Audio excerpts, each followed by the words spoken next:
भाई हाल ही में जो अमेरिका में अभी ट्रक हादसा हुआ है वो काफी चर्चा में बना हुआ है। ट्रक चलाने वाला जो ड्राइवर था उसका नाम था हरजिंदर सिंह, जो एक भारत का रहने वाला था।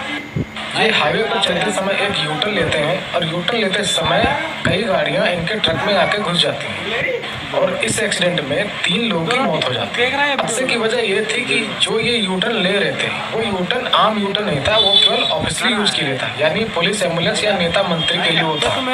और सबसे बड़ी खबर ये है कि इस हादसे के बाद में ट्रम्प सरकार भारतीय ड्राइवरों पर प्रतिबंध लगा रही है, उनको वीजा देने से मना कर रही है।